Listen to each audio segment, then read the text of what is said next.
Welcome back. Still watching Commodities First right here on ET Now. Rupee's strength is actually surprising many on the street. Look at that, 66.77 is what it ended the day at, gained by almost 1/3%. In fact, for the last 4 days, there has been strength coming in as far as the rupee goes. It's been outperforming many of its emerging market currencies, peer group as well. And today, of course, RBI governor also said that they would provide a lot of liquidity and dollar support if the market requires. So clearly, there has been some clear mention by the RBI governor. However, there is a lot of analysts who are listening to that commentary believe that RBI governor does not rule out some weakness to set in as far as the rupee goes. Let's talk about all of that. We will be joined with Anish Chakravarty of Deloitte on that. But before that, let's hear out what the RBI governor had to say specifically on the rupee after the policy meet today.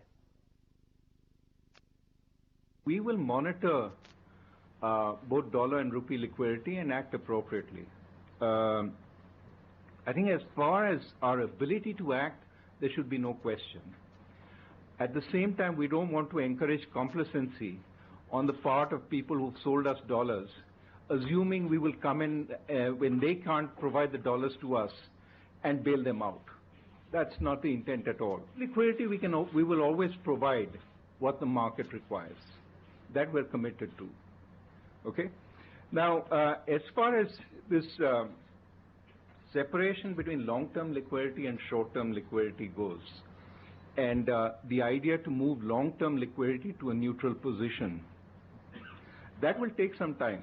I think we may find periods when the market is not borrowing from us. But that doesn't necessarily mean the long-term liquidity is in balance at that point, because it could be a period of surplus.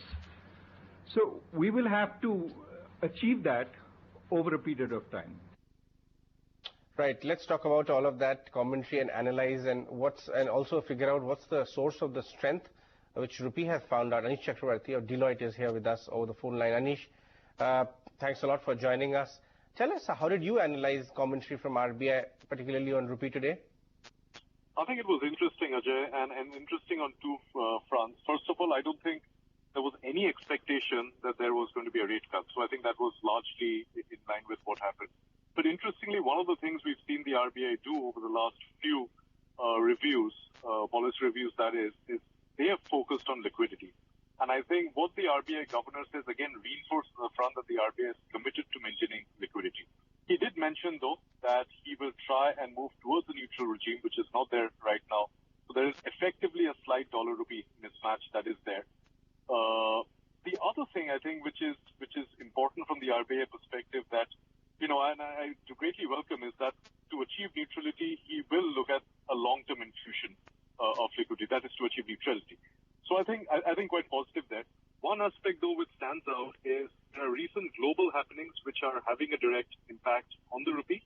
I would have expected to hear a bit more on that, which did not come. And I refer to two such events. One is, of course, the U.S. Fed recently reacting to the U.S. Job market data which has come out, and also the EU referendum polls on the Brexit. But that also has a marked impact on the rupee. Right. Anish, also, are you observing fourth straight day of gains? The second half or going into second half, a lot of people believe that rupee would catch up, mean reversion would happen, and some weakness would come in. What would you attribute this strength on the rupee to?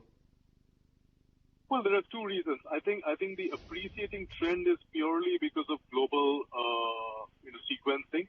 So just to give an example, if you look at the rupee pound, that's at about 97.3. That's purely because Brexit seems reality, because the Leave forum is gaining much more momentum, and that's the result of the EU referendum forum. And if you look at the pound has depreciated against close to about 13 active currencies, including the rupee. So that's one for the rupee strengthening. If you look at the dollar, I think the general expectation was that the Fed rate hike was upcoming and it would happen sooner rather than later. But given the U.S. job market data, as I've mentioned, the worst since 2010, there seems to be a break on that. I don't think the Feds would at this point in the next review look at raising rates immediately. And that, again, would give a momentum to the rupee. So I think these are two of the trends which lead to this appreciation. But over the long term, I look at the depreciating bias, and I think that will continue. So a short-term, Ajay, appreciation, but mid to long-term, the rupee will depreciate according to me. Sure, fair point. In fact, a couple of reporters also probed the RBI governor today on the impact on rupee once we start going into September, when the redemptions of a lot of FCNR deposits starts coming in. So second half of the year, and even the RBI governor did say that some of the counterparty transactions may not complete because the counterparty may not oblige with dollar supplies. So second half of the year, do you foresee some sharp fall towards 69 perhaps or 70, or that is ruled out? Well, I think it will move from the current level of 66.7 that we're seeing. My estimate is somewhere around 68 at this point. You make a fair point on the outflows on account of FCNRB deposits maturing. So that's one aspect that is taken care of. I think one of the aspects which I was missing from the RBI governor's address today was clarification regarding the timeline for the movement from a deficit system to a neutral one, because I think that also will have a bearing on this. But again, it seems later rather than sooner. And again, the fact that we're alluding to the latter half of the year, I think it would be around that time. Also, Anish, do you think it was a rupee neutral policy or commentary, or was it a rupee positive policy? Because, the money market did not really react a whole lot from this time round on the policy front. I think there was a large number of announcements where the expectation reset had already happened. So I don't think there was anything, fairly out of the blue that someone was expecting at this point. I would largely still maintain that this is rupee positive at this point of time, and simply because there are a lot of things happening. We haven't, for example, spoken about the impact of the rupee due to the crude prices. The fact that we are appreciating to the commodity prices going up to about $50 per barrel, and that has an impact as well. So I think there are a lot more things happening on the global front rather than domestic at this point. Now, the domestic focus seems to be liquidity, global, again, commodity, alternate currencies, etc. Anish, one last word. Though up till now, the money market, the equity markets, all of them have been rejoicing and perhaps started to factor in a positive monsoon. But now reports say that there could be 2-3 day delay in monsoon. Let me play the devil's advocate. If indeed the delay in monsoon could get enlarged from 2-3 days to a week or 10 days or fortnight, do you think that would be a negative for the rupee and rupee could weaken? This has always been an interesting point of debate because there is a general view that a good monsoon affects inflation, and inflation, of course, has a bearing on the rupee as well. But if you look at statistics, I think some things are very clear. For example, over the last 8 episodes where we've had normal rainfall, only in 2 cases, that is financial year 04 and 06, we've seen food inflation under 5%. In other cases, even with a normal monsoon, food inflation has been high. So it doesn't necessarily mean that a good rainfall or a good monsoon has a direct impact on inflation and therefore to the rupee as well. I think a good rainfall has an impact on growth, no doubt about that, and that too positively. But besides that, little more can be said. So you're right. A few days delay here and there can also, have an impact.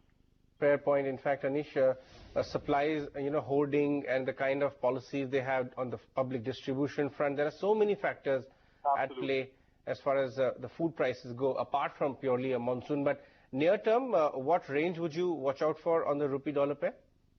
I think that we will be hovering around the 66 to the 67 mark, but in the mid to long term, over the next 4 to 6 months, or 6 months beyond, I would expect we will be seeing levels of around 68 at this point. Right. All right, Anish, thanks a lot for your time. Let's shift focus. Let's shift focus and talk about crude oil prices. Then the crude prices are rallying in trade today amid reports that Nigerian oil output actually could take